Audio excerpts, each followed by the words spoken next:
Olá pessoal, no vídeo de hoje, vamos mergulhar em um dos casos mais assustadores e intrigantes da história do paranormal. A famosa Casa dos 200 Demônios ficou marcada pelo terror vívido pela família de LaToya Mons, que passou a ser perseguida por entidades demoníacas em sua casa, em Gary, Indiana. Relatos de possessões, manifestações sobrenaturais e uma série de eventos aterrorizantes ganharam atenção mundial, deixando especialistas em choque com as pessoas enquanto exploramos todos. Os detalhes desse mistério que desafiam a lógica e colocam à prova nossa compreensão sobre o além. Prepare-se, porque o que você vai ouvir é no mínimo perturbado. Fiquem até o final para ver as fotos reais. A Casa dos 200 Demônios, um relato sobrenatural de terror e mistério. Algumas histórias desafiam a nossa compreensão da realidade. Elas nos forçam a encarar aquilo que não podemos explicar e a questionar o que realmente sabemos sobre o mundo ao nosso redor. O caso da família Mons em Gary, Indiana, não é apenas uma dessas histórias. Ele se tornou um dos relatos sobrenaturais mais bem documentados de nossa era, envolvendo possessões demoníacas, eventos paranormais e testemunhos que desafiam a lógica.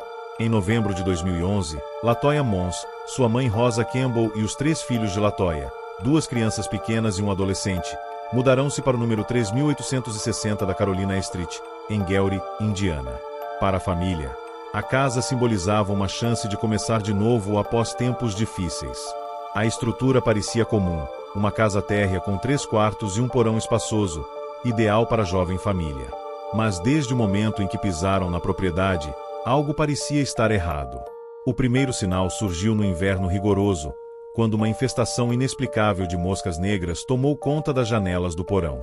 Rosa Campbell, perplexa, limpava as janelas diariamente, mas as moscas retornavam como se estivessem atraídas por algo que ela não podia ver.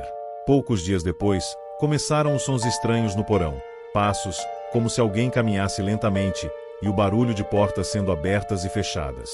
Sempre que investigavam, não encontravam nada além de um silêncio inquietante. Os eventos rapidamente se intensificaram. Certa noite, enquanto dormiam, Rosa acordou com o som de passos pesados no corredor.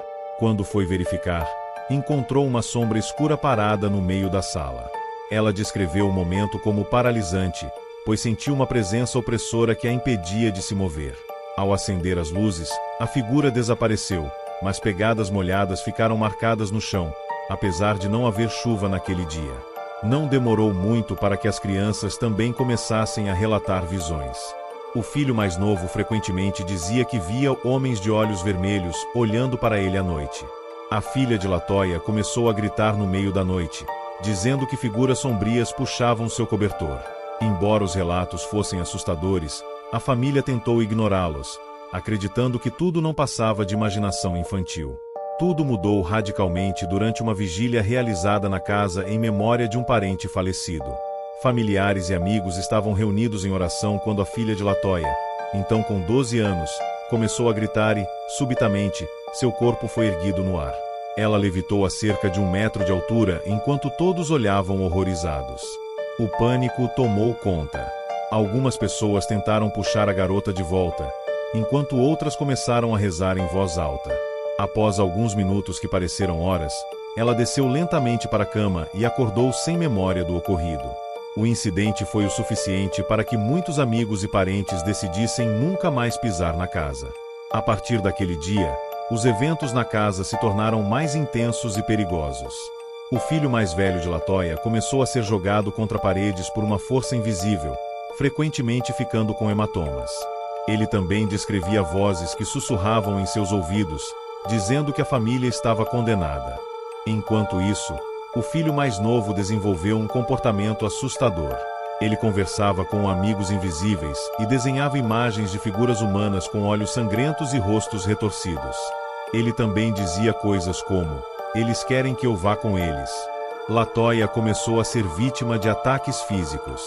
Ela descreveu momentos em que seu corpo era tomado por uma energia que a fazia desmaiar. Quando recuperava consciência, dizia que sentia como se algo tivesse tentado assumir o controle de sua mente e alma.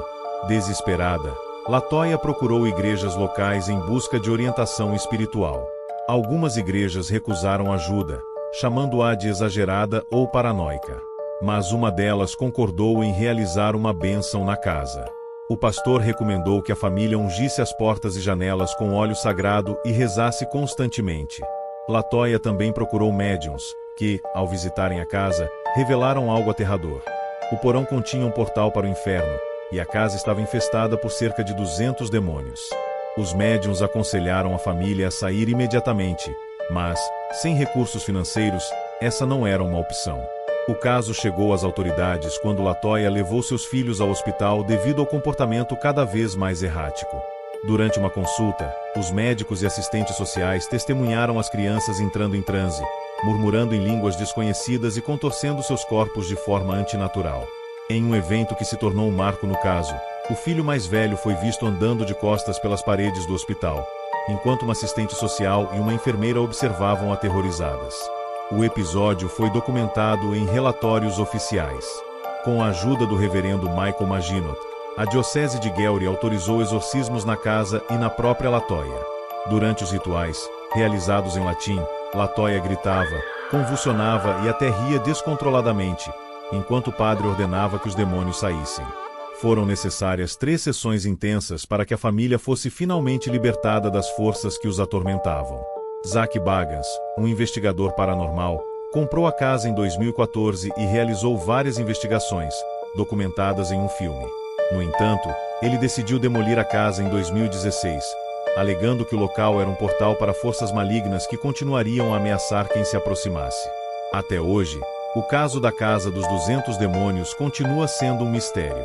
Para muitos, é a prova de que o sobrenatural existe. Para outros, é uma mistura de superstição, traumas e histeria coletiva. Mas o que ninguém pode negar é o impacto profundo que essa história causou, deixando uma marca assustadora na cidade de Gowrie e no imaginário de quem ouve essa história.